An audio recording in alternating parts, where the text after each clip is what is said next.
Hello friends, welcome to Alice science. पिछले video में हमने पढ़ लिया था संघ पोरीफेरा। फाइलम पोरीफेरा क्या होता है।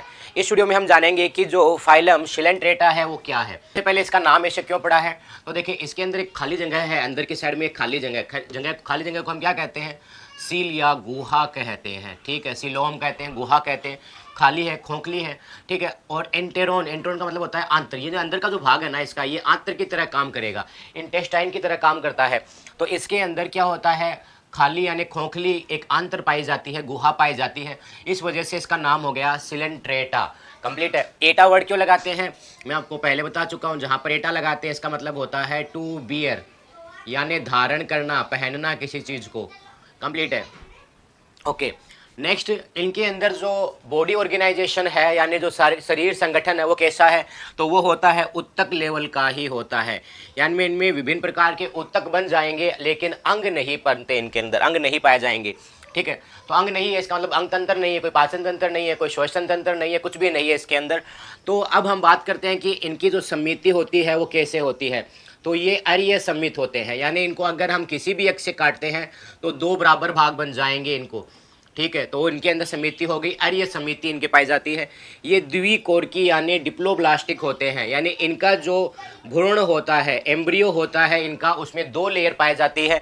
ठीक है, वो लेयर कौन कौन सी होती है, एक तो होती है एक्टोड्रम, इंग्लिश का नाम भी यही है एक्टोड्रम, और एक होती है अंदर की साइड में एंडोड्रम, हिंदी का नाम भी यही रहेगा एंडोड्रम।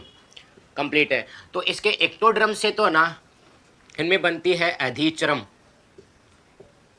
अधिचर्म का निर्माण होता है जिसको हम बोल देते हैं एपिडर्मिस।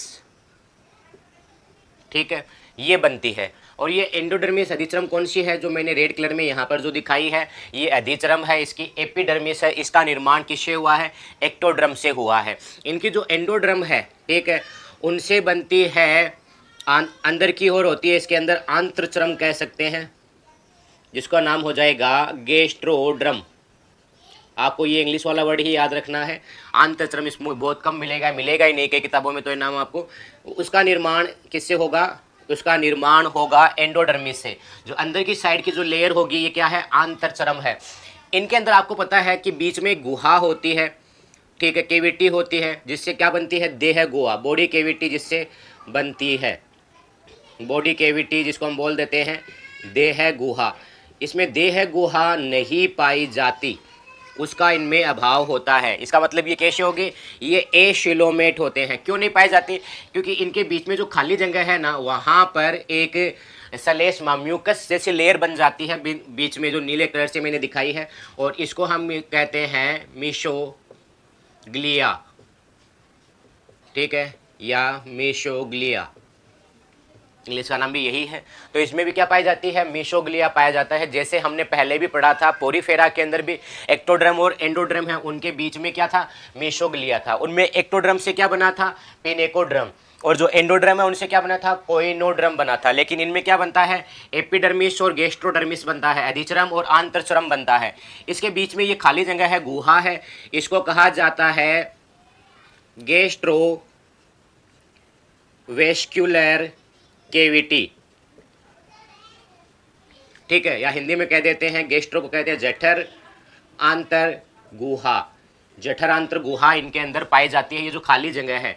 जैसे हमने स्पंज के अंदर पढ़ा था, स्पंज के अंदर क्या था, उनके अंदर गुहा थी, स्पंज गुहा, स्पंजोसील केविटी थी उसके अंदर। इसमें है गेस्ट्रोवेस्कुलर केविटी, और ये एक छिद्र में खुलती है। यहाँ पर जैसे मैंने आपको ये दिखाया है, एक छिद्र है, ये इसमें खुल रही है, एक होल में खुल रही है, और यही होल इसका क्या है, इनका मुख है, इनका माउथ है। ठीक है, और यही होल है ना, इनका जो होता है गुदा है, यानी इनका एनस है। एक ही होल होता है जो इनका माउथ का काम करेगा और इनके गुदा का काम करेगा, यानी भोजन है वो अंदर ऐसे जाएगा और फिर वापस इसी भाग से निकलता है। अब भोजन करता कैसे, वो आगे पढ़ेंगे हम। ठीक है, ये पाए कहाँ जाते हैं, ये समुद्र में पाए जाते हैं। जितने भी होते हैं ये सब मेराइन वाटर जो होता है, समुद्री पानी है, या हम बोल देते हैं लवणीय जल। इनका दूसरा नाम क्या बोल सकते हैं, लवणीय जल, खारा पानी, जो साल्टी वाटर है। ठीक है, उनके अंदर ये मिलेंगे। कुछ होते हैं, एक दो अपवाद है इनके, एक्सेप्शन है, जो मिल सकते हैं अलवणीय जल में, मीठे पानी में, फ्रेश वाटर में मिल सकते हैं, और वो है हाइड्रा। उसका नाम होता है हाइड्रा। कंप्लीट है। ये अधिकतर जो होते हैं ना, ये क्या करते हैं, स्थानबद्ध होते हैं। स्थानबद्ध का मतलब अपने जो आधार होता है, जैसे मान लेते हैं किसी समंदर में पाए जाते हैं, समंदर का जो पेंदा होगा, बॉटम होगा, वहाँ पर किसी आधार से चिपके हुए रहते हैं। जैसे पेड़ पौधे चलते फिरते नहीं है, वैसे ही ये रहेंगे, स्थानबद्ध होते हैं, ठीक है। लेकिन इनमें कुछ होते हैं वो मुक्त रूप से तैरते रहते हैं, फ्री स्विमिंग करते रहते हैं, तैरते रहते हैं। और जो स्थानबद्ध होंगे दो टाइप से हो सकते हैं, वो निवही हो सकते हैं या एकल हो सकते हैं, कॉलोनियल हो सकते हैं या सोलिटरी हो सकते हैं। इसका मतलब क्या हुआ, जैसे यहाँ पर एक सिलेंट्रेटा है, ये दूसरा सिलेंट्रेटा है, तीसरा सिलेंट्रेटा है, चौथा है, पांचवा, ऐसे बहुत सारे इकट्ठे रहकर ग्रुप बना के रह सकते हैं, जिसको हम बोल देते हैं निवही या कॉलोनियल। लेकिन कुछ इनके अंदर क्या हो सकते हैं, ऐसे अकेले रहते हैं, अकेले अकेले रहेंगे, तो वो हो गया एकल या सोलिटरी। कंप्लीट है। ओके, तो ये हो गया इनके अंदर इनका सामान्य इंट्रोडक्शन क्या होता है। अब हम जान लेते हैं कि इनमें पाचन कैसे होता है, श्वसन कैसे होता है, परिसंचरण कैसे होता है। तो अब हम इनमें पाचन है, श्वसन है, उत्सर्जन है, उनके बारे में जान लेते हैं कि इनमें किस तरह होता है। तो देखिए, इनमें जो पाचन होता है, ठीक है, ये दो प्रकार से हो सकता है, बाह्य कोशिकीय हो सकता है और अंतः कोशिकीय हो सकता है, एक्स्ट्रा सेलुलर और इंट्रा सेलुलर हो सकता है। अब इसका मतलब क्या हुआ, तो देखिए हमने कहा था कि ये मुख है, इस मुख के द्वारा जब ये पानी इसके अंदर जाएगा तो सूक्ष्म जीव है, जैसे बैक्टीरिया हो गए, युग्लिना है, अमीबा है, ठीक है, पैरामीशियम है, यानी जो प्रोटोजोआ के अंदर पड़ा था ना, वो सब जीव, वो सब इसके अंदर चले जाएंगे। तो इनके अंदर जाने के बाद में ये जो अंदर की जो त्वचा है, देखो बाहर की तरफ उसका नाम दिया था हमने अधिचरम कहा था, ठीक है, अधिचरम यानी एपिडर्मिस उसका नाम दिया था। और जो अंदर की साइड है उसका नाम हमने क्या दिया था, उसको कहा था गैस्ट्रोडर्मिस, गैस्ट्रोडर्मिस उसका नाम था। तो जो क्या होता है, जब ये सूक्ष्म जीव है ये यहाँ पहुँच जाते हैं तो इनकी कोशिकाएं यहाँ से क्या करती है, एंजाइम का स्राव करेगी, एंजाइम का स्राव करके इसका पाचन कर दिया जाएगा बाहर ही। इन सभी का पाचन हो गया, जो पचा हुआ भोजन है फिर उनका ये अवशोषण कर लेते हैं। एक तरीका तो ये हो गया, ये कहलाता है बाह्य कोशिकीय पाचन, extra cellular digestion. Intra cellular क्या होता है, इनकी प्रत्येक कोशिकाएं हैं, यहाँ की कोशिका को हमने जूम करके देखा है, तो जैसे ये कोशिका है, ये क्या करेगी, भोजन को कोशिका के अंदर ले लेगी और लेकर उनका पाचन कर देती है, तो वो हो गया इंट्रा कोशिकीय डाइजेशन हो जाता है। कंप्लीट है। तो अब देखो इनके अंदर क्या होता है, हमने कहा कि मुख है, तो मुख के चारों ओर इस तरह ये स्पर्शक पाए जाते हैं, इस तरह संरचना पाए जाते हैं, इनका नाम होता है स्पर्शक। और इनके अंदर क्या होते हैं, इनके अंदर जो स्पर्शक है इन पर क्या होते हैं, कुछ स्पेसिफिक सेल होती है, यानी विशिष्ट कोशिकाएं होती है, जिनका नाम होता है नाइडोब्लास्ट, नाइडोब्लास्ट, नाइडोब्लास्ट हम उनको कहते हैं। और ये किस टाइप की कोशिकाएं हैं, ये दंश कोशिकाएं हैं, दंश कोशिकाएं, ठीक है, यानी स्टिंगिंग सेल है, ये स्टिंगिंग सेल है, यानी ये डंक मारने का कार्य करती है, जहर है उसका निष्कासन करती है, और जो क्या करेगा, शिकार है उसको पकड़ने में हेल्प करते हैं। यानी ये क्या क्या काम कर सकते हैं, ये स्पर्शक, ये जो शिकार है उसको पकड़ना यानी भोजन को पकड़ने में हेल्प कर सकते हैं, फूड कैप्चरिंग में हेल्प कर सकते हैं, ये गति में सहायता करते हैं यानी लोकोमोशन में हेल्प कर सकते हैं, ये आत्मरक्षा में काम आ सकते हैं, इसको सुरक्षा करेंगे किसी दूसरे से, यानी इनमें डिफेंस में काम आते हैं, या ये आक्रमण करने में काम आते हैं, अगर किसी चीज़ को पकड़ना है, आक्रमण करना है, उसमें काम आते हैं। तो इस प्रकार ये सुरक्षा का भी काम करते हैं, आक्रमण का काम करते हैं, भोजन को पकड़ने का काम करते हैं, और इसको कहीं पर चिपकाने का काम भी करते हैं। मान लो चिपके गए कहीं पर जाकर, तो चिपकाने में भी ये स्पर्शक इसमें सहायता करेंगे, तो ये इनके काम होते हैं। स्पर्शक में क्या होता है, दंश कोशिकाएं हैं, यानी डंक मारने वाली कोशिकाएं हैं, जिनको कहते हैं नाइडोब्लास्ट। नाइडोब्लास्ट है, इस वजह से जो सिलेंट्रेटा है उसको नाइडेरिया भी कहा जाता है, ये याद रखना है। इनका दूसरा नाम क्या हो जाएगा, नाइडेरिया, सिलेंट्रेटा का दूसरा नाम हो जाएगा नाइडेरिया। कंप्लीट है। अब देखते हैं इनमें श्वसन और उत्सर्जन कैसे होता है। तो आपको पता है इनके अंदर पाचन के लिए, श्वसन के लिए कोई विशिष्ट अंग नहीं है, कोई ऑर्गन नहीं है। तो इनमें जो श्वसन विसरण है ये सामान्य विसरण प्रक्रिया, यानी श्वसन और उत्सर्जन है, ये सामान्य विसरण प्रक्रिया जो होती है, यानी हम बोल देते हैं डिफ्यूज़न जो होता है उसके द्वारा करेंगे। इसका मतलब क्या हो जाएगा, ये डायरेक्ट यहीं से ऑक्सीजन अंदर ले लेते हैं, कार्बन डाइऑक्साइड छोड़ देते हैं, जो भी अपशिष्ट पदार्थ है उनको डायरेक्ट बाहर निकाल देते हैं, सामान्य विसरण प्रक्रिया द्वारा होता है इनमें। कंप्लीट है। ओके, इनके अंदर क्या होता है कि जीवन में दो अवस्थाएं पाई जाती है, एक अवस्था कहलाती है पोलिप अवस्था और दूसरी कहलाती है मेडुसा। दो फेजेज होती है इनके लाइफ साइकिल में, ठीक है, और वो फेजेज कौन सी है, पोलिप एंड मेडुसा। जो पोलिप होता है ना, ये होता है बेलनाकार, यानी हम बोल देते हैं सिलेंड्रिकल, और ये जो होता है ये छाते जैसा होता है, यानी छत्रक होता है, यानी हम बोल देते हैं ये अम्ब्रेला शेप्ड होता है। कंप्लीट है, दो टाइप का होता है। और इनमें क्या होता है, ये अलैंगिक जनन करता है। पोलिप है, ये अलैंगिक जनन करेगा और ये लैंगिक जनन करेगा। कंप्लीट है, यानी हम बोल देते हैं जो पोलिप है उनमें एसेक्सुअल रिप्रोडक्शन होता है और इनके अंदर सेक्सुअल रिप्रोडक्शन होता है।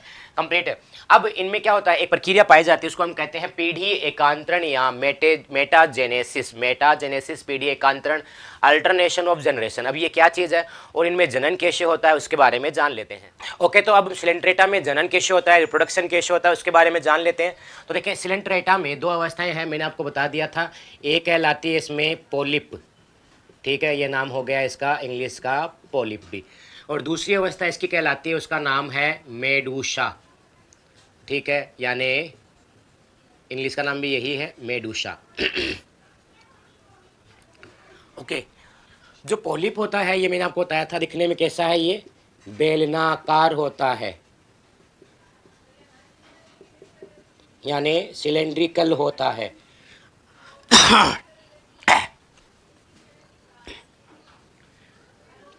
और स्थानबद्ध होता है, यानी सेसाइल होता है, ये अपनी जगह पर चिपका हुआ रहता है। इनमें अलैंगिक जनन होगा, एसेक्सुअल रिप्रोडक्शन होता है और इनसे मेडूसा बन जाता है। मेडूसा कैसा होता है, ये छत्रक, ये स्वतंत्र रूप से तैरने वाला होता है, स्वतंत्र जीवी बोल सकते हैं हम, यानी ये फ्री लिविंग होता है, स्वतंत्र रूप से तैरता रहता है। और इनमें लैंगिक जनन होगा और ये बनाएगा क्या, स्थानबद्ध पोलिप बनाएगा। तो इसमें पहली पीढ़ी पोलिप हो गई, दूसरी पीढ़ी मेडूसा, तीसरी पीढ़ी पोलिप, चौथी मेडूसा, ऐसे चलता रहता है। इसको हम कहते हैं पीढ़ी एकांतरण, पीढ़ी एकांतरण या अल्टरनेशन ऑफ जनरेशन, इसको हम बोल देंगे अल्टरनेशन ऑफ जनरेशन, इनके अंदर प्रेजेंट होता है। इनमें लैंगिक जनन हो रहा है, तो लैंगिक जनन के आधार पर ये ना, या तो हो सकते हैं एक लिंगी, या हो सकते हैं द्विलिंगी, उभयलिंगी हो सकते हैं। ये एक लिंगी या द्विलिंगी दोनों टाइप के हो सकते हैं, यानी हम बोल सकते हैं ये यूनिसेक्सुअल हो सकते हैं या ये बाइसेक्सुअल हो सकते हैं, ठीक है, यानी नर और मादा इसी में भी हो सकते हैं या नर और मादा अलग अलग भी हो सकते हैं, दोनों प्रकार के ही हो सकते हैं। कुछ में एक लिंगी और कुछ कैसे होते हैं, द्विलिंगी होते हैं। इनमें जो निषेचन होता है ना, निषेचन यानी हम बोल देते हैं फर्टिलाइजेशन, तो निषेचन होता है ये शरीर के बाहर होता है, यानी क्या करेंगे, शुक्राणु बनाकर छोड़ देंगे, ठीक है। कोई दूसरा मेडूसा आया, जैसे मान लो ये दूसरा मेडूसा है, ठीक है, ये आया, इसके ऊपर भी, मेडूसा के ऊपर भी स्पर्शक पाए जाते हैं, टेंटिकल्स पाए जाते हैं, याद रखना। उसने क्या कर दिया, अंडाणु बना दिए। अब अंडाणु शुक्राणु आपस में जुड़ेंगे, जिसको हम बोल देते हैं निषेचन। तो इनमें निषेचन होता है, लेकिन निषेचन कैसे होता है, इनमें बाह्य निषेचन होता है, बाह्य निषेचन, यानी हम बोल देते हैं एक्सटर्नल फर्टिलाइजेशन इनके अंदर होगा। तो फर्टिलाइजेशन पानी के अंदर होगा, बाह्य निषेचन होगा। निषेचन के बाद में आपको पता है भ्रूण बन जाता है, तो उनमें हम बोलते हैं भ्रूणीय परिवर्धन, यानी भ्रूण का, एम्ब्रियो का डेवलपमेंट। तो एम्ब्रियोनिक डेवलपमेंट, इनमें जो परिवर्धन होता है, भ्रूणीय परिवर्धन, वो होता है अप्रत्यक्ष, अप्रत्यक्ष होता है, यानी हम बोल देते हैं इनडायरेक्ट होता है। अब ये क्या चीज़ है, ये मैंने आपको पिछले वीडियो में बताया था कि जहाँ पर भी अप्रत्यक्ष नाम आएगा इसका मतलब डायरेक्ट संतति नहीं उत्पन्न होती। जैसे फॉर एग्जांपल मानव है, मानव की जो संतति उत्पन्न होती है वो सेम मानव जैसी ही रहेगी, चाहे आकार में छोटी हो, है तो उनके दो हाथ, दो पैर, दो आँख इस तरह है, तो अपने जैसे ही होते हैं। लेकिन इनके अंदर क्या है कि जैसे मान लो मच्छर का मैंने एग्जाम्पल बताया था, मच्छर की जो संतति उत्पन्न होती है पहले कीड़े जैसी होती है वो, और फिर उनसे मच्छर बनता है, तो बीच में इनमें क्या बना, एक दूसरी संतति बीच में अवस्था आई, ये कहलाती है लार्वा। तो ये कहलाता है अप्रत्यक्ष डेवलपमेंट, ठीक है, यानी इनडायरेक्ट डेवलपमेंट, अप्रत्यक्ष परिवर्धन। तो अप्रत्यक्ष है, इसका मतलब उनमें क्या बनेगा, लार्वा बनता है। और इनके अंदर जो लार्वा बनता है उसका नाम होता है प्लेनूला, प्लेनूला लार्वा इनके अंदर बनता है, प्लेनूरा लार्वा है वो इनके अंदर बनेगा। कंप्लीट है। ओके, तो ये हो गया हमारे पास जो शिलेंट्रेटा है उनके सामान्य लक्षण और उनमें जनन की प्रक्रिया। अब हम उनके अलग अलग प्रकार पढ़ लेते हैं और उनके उदाहरण पढ़ लेते हैं। ओके, तो अब हम जो संघ शिलेंट्रेटा है, फाइलम शिलेंट्रेटा है, उसका वर्गीकरण देख लेते हैं। आपको पता है हमने पढ़ा था जगत यानी किंगडम, और किंगडम हम एनिमेलिया पढ़ रहे हैं, और उसको बांटते हैं हम फाइलम में, फाइलम यानी संघ में, और संघ को बांटते हैं वर्ग यानी क्लास में। तो जो सिलेंट्रेटा है उसको 3 वर्गों के अंदर बांटा गया है। फर्स्ट का नाम है हाइड्रोजोआ, ठीक है। दूसरा है स्काइफोजोआ, क्लास स्काइफोजोआ, और तीसरा होता है एंथोजोआ। कंप्लीट है। अब देखो इनमें 3 का बांटने का कारण क्या है, तो इसमें सबसे इंपॉर्टेंट इनका पोलिप और मेडुसा के बारे में है। इनके अंदर जो पोलिप होता है, ठीक है, पोलिप को हिंदी में भी हम पोलिप ही कहेंगे। तो इनमें क्या होता है, पोलिप और जो मेडुसा होता है, ये दोनों ही अवस्था पाई जाती है इनके अंदर, दोनों ही प्रभावी अवस्थाएं होती है, ज्यादा विकसित होती है। लेकिन अगर हम बात करते हैं स्काइफोजोआ, तो स्काइफोजोआ के अंदर जो प्रभावी अवस्था होती है, ज्यादा विकसित होती है, वो होती है मेडुसा। ये ज्यादा देखने को इनके अंदर मिलेगी, मेडुसा जो होगा, ठीक है। लेकिन अगर हम बात कर रहे हैं एंथोजोआ, तो इसके अंदर क्या होती है, जो पोलिप अवस्था है ये ज्यादा प्रभावी होती है, पोलिप स्टेज है ये ज्यादा इनमें इफेक्टिव होती है, ज्यादा डेवलप होती है। ओके, अब हम इनका एग्जाम्पल अलग अलग देख लेते हैं। सबसे पहले हम स्टडी करते हैं क्लास हाइड्रोजोआ, ठीक है। हाइड्रो का मतलब होता है जल, और जोवा का मतलब होता है जंतु, तो ये जलीय जंतु है। इसका एग्जाम्पल आपको ये दिखाई दे रहा है, ये क्या है, ये हाइड्रा है, ठीक है, हाइड्रा है। तो सबसे कॉमन जो एग्जाम्पल होता है सिलेंट्रेटा का, नाइजीरिया का, ये हाइड्रा होता है। इनके और एग्जाम्पल देख लेते हैं। ओके, नेक्स्ट जो आपको ये दिखाई दे रहा है, ठीक है, ये भी हाइड्रोजोआ है, सिलेंट्रेटा है, और इसका नाम है ओबेलिया, ओबेलिया, ठीक है, इंग्लिश का नाम इस तरह लिखा जाएगा, ओबेलिया। उसके बाद में हमारे पास यहाँ पर ये है, ठीक है, इसका नाम होता है फाइसेलिया, फाइशेलिया, ठीक है, ये नाम हो गया इसका। ओके, एक चीज फाइसेलिया के बारे में, एक चीज और है, वो भी आपको याद रखना है, इंपॉर्टेंट क्वेश्चन उसका नीट के पॉइंट ऑफ व्यू से बनता है। ये जो फाइसेलिया है उसको कहा जाता है पुर्तगाली युद्ध योद्धा, युद्ध पोत कह सकते हैं आप इसको, युद्ध पोत भी कहते हैं, और पुर्तगाली योद्धा, यहाँ इसको कहा जाता है पोर्तुगीज मैन ऑफ वार, इसको कहते हैं। कंप्लीट है, किसको, फाइसेलिया को। ये देखने में कितने खूबसूरत दिखाई देते हैं, ये उतने ही खतरनाक होते हैं, क्योंकि इनके ऊपर ये टेंटिकल्स है ना, ये स्पर्शक है, इसमें ये स्पर्शक है, इसमें जहरीली कोशिकाएं हैं जिनका नाम होता है नाइडोब्लास्ट, और वो डंक मारने का काम करती है, व्यक्ति की मृत्यु तक हो सकती है इससे। ओके, नेक्स्ट हमारे पास है स्काइफोजोआ। स्काइफोजोआ में मैंने बताया था प्रभावी अवस्था वो कौन सी होती है, वो मेडुसा होती है, ठीक है। इनमें ज्यादा डेवलप जो होता है वो कौन सी होगा, मेडुसा है, ये ज्यादा डेवलप होता है। ओके, इसका एग्जांपल आपको सामने दिख रहा है, ये है, ये क्या है, इसको हम कहते हैं जेली फिश, ये जेली फिश है। दिखने में जितनी खूबसूरत है उतनी ही खतरनाक है ये, ठीक है। इसको एक और दूसरा नाम आपको याद रखना है, इसको हम कहते हैं ओरेलिया, ठीक है, ओरेलिया। कंप्लीट है। ओके, नेक्स्ट स्टडी करते हैं इनका एग्जांपल। ओके, तो नेक्स्ट एग्जांपल आपको जो दिखाई दे रहा है इसको कहा जाता है राइजोस्टोमा, राइजोस्टोमा, ठीक है। तो देखिए इसमें नाम आ रहा है स्टोमा, स्टोमा कहते हैं हम छिद्र को, स्टोमेटा, स्टोमा, छिद्र को कहा जाता है, ठीक है, होल को कहा जाता है। तो इसको कहा जाता है अनेक मुख वाला जंतु, यानी इसके अंदर बहुत ज्यादा छिद्र होते हैं, तो हम क्या बोल देंगे, इनको कह देते हैं अनेको मुख वाला जंतु, ऐसा जंतु जिसमें बहुत सारे मुख है। ओके, नेक्स्ट आपको जो दिखाई दे रहा है, देखो सूरज की तरह चमकता हुआ दिखाई दे रहा है, सूर्य के जैसा चमकता हुआ दिखाई दे रहा है, ये भी एक तरह की जेली फिश है, जेली फिश नहीं कहेंगे, केवल इसको जेली कहेंगे, ठीक है। और इसका नाम होता है साइनिया, शाइनिया इसका नाम होता है। इसको कहा जाता है सूर्य जेली, सूर्य की तरह चमक रहा है, इस वजह से इसका नाम क्या हो गया, सूर्य जेली, यानी हम बोल देते हैं सन जेली, इसको कह सकते हैं, इसका दूसरा नाम। कंप्लीट है। ओके, नेक्स्ट हमारे पास है क्लास एंथोजोआ, वर्ग एंथोजोआ। तो इसमें जो प्रभावी अवस्था होती है वो कौन सी होती है, मैंने आपको पहले बता दिया था, पोलिप इसमें ज्यादा विकसित होता है, प्रभावी होता है, ठीक है। अब जो एंथोजोआ है उसके एग्जाम्पल देख लेते हैं। तो आपको ये जो सामने दिखाई दे रहा है इसका नाम होता है पेनिटुला, पेनिटुला। ओके, इसको हिंदी में भी पेनिटुला ही लिखा जाएगा। या इसका एक चीज याद रखना है, ये दिखने में पेन जैसा दिखाई देता है, तो इसको हम कहते हैं समुद्री पेन।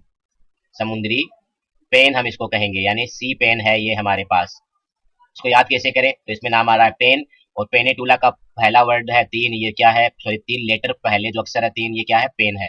नेक्स्ट हमारे पास है ये, इसका नाम होता है समुद्री एनीमोन। ठीक है, ये क्या है, समुद्री एनीमोन है, यानी हम बोल देते हैं, एनीमोना नहीं है, सॉरी एनीमोन ही है। ठीक है, यानी हम बोल देते हैं इसका नाम हो जाता है सी एनीमोन। कंप्लीट। और इसका दूसरा नाम आपको याद रखना है, ठीक है, वो होता है मेट्रीडियम। मेट्रीडियम हम इसको कहते हैं, ये है हमारे पास मेट्रीडियम। याद रखना, इनकी खूबसूरती पर नहीं जाना, कितने खूबसूरत ये आपको दिखाई देते हैं, लेकिन उतने ही ये खतरनाक होते हैं, खूबसूरत उतने ही खतरनाक। नेक्स्ट आपको जो दिखाई दे रहा है, इसका नाम होता है कोरेलियम। कोरेलियम, ठीक है, और इसको हम कहते हैं लाल मूंगा। लाल मूंगा कहते हैं, रेड मूंगा कहा जाता है। अब ये ऐसा नाम क्यों पड़ा है, मैं अभी आपको थोड़ी देर बाद में बताऊंगा, इसको 2 स्लाइडों के बाद में। नेक्स्ट हमारे पास जो दिखाई दे रहा है, इसका नाम होता है एलसी योनियम। एल्सियोनियम इसका नाम है, इसकी स्पेलिंग इस तरह हो जाएगी एल सी योनियम। ठीक है, अब देखो ये क्या होता है, ये ऐसे अंगुली जैसे दिखाई दे रही है, जैसे किसी की अंगुलियां हैं उसके जैसे दिखाई दे रही है, तो इसको कहा जाता है डेड मैन्स फिंगर। इसको कहा जाता है डेड मैन्स फिंगर, इसको कहा जाता है, यानी मृत आदमी की अंगुलियां, इनको कहा जाता है एल्सोनियम को। अब देखो, अभी मैंने बताया था कि ये लाल मूंगा क्या चीज है, देखे ये जो आपको रेड रेड कलर के दिखाई दे रहे हैं ना, ये सब के सब क्या है, ये सब के सब एंथोजोआ के अंदर हमने पढ़ा था कोरेलियम, वो ही है एंथोजोआ संघ के जो, सॉरी एंथोजोआ वर्ग होता है। इस वर्ग के जो जंतु होते हैं ना, अपनी सुरक्षा के लिए कैल्शियम कार्बोनेट का बना हुआ कवच बनाते हैं। ठीक है, एक कवच बनाते हैं, एक सेल बनाते हैं जो इनकी प्रोटेक्शन का काम करता है, और शील्ड। ठीक है, अब ये क्या करते हैं, प्रोटेक्शन का काम कर रहा है, इनको कहा जाता है कोरल। ठीक है, या हम कह देते हैं कोरल या परवाल। ठीक है, परवाल इनका नाम होता है दूसरा। तो ये जो परवाल बनाने वाले काम कौन से करेंगे, सिलेंट्रेट्रा जो संघ है उसके एंथोजोआ वर्ग के जंतु करते हैं। और ये परवाल ना जहाँ पर समुद्र के अंदर इस चट्टान के रूप में से पाए जाते हैं, अलग अलग कलर के, और इनसे ना जो रत्न होता है, मूंगा जो अंगूठी में पहना जाता है, ठीक है, वो इनसे मिलता है, जो काफी बेशकीमती होता है। और सबसे बड़े जो कोरल है, ये बहुत ज्यादा लंबाई में इसे फैल कर ना एक दीवार जैसी संरचना बनाते हैं, जिनको हम कहते हैं रीफ। तो इनका पूरा नाम हो जाएगा कोरल रीफ। और सबसे बड़ा कोरल रीफ है, ये कहाँ पर है, ऑस्ट्रेलिया जो है वहां पर है, और उसको कहा जाता है great coral reef. Great coral reef, और ये है ऑस्ट्रेलिया के अंदर। ओके, इस वीडियो में इतना ही। आशा करते हैं वीडियो आपको अच्छा लगा है। अच्छा लगा है तो इसको अधिक से अधिक शेयर करें, सब्सक्राइब नहीं किया तो सब्सक्राइब करें, बेल आइकन नहीं दबाया तो बेल आइकन दबा दें। धन्यवाद।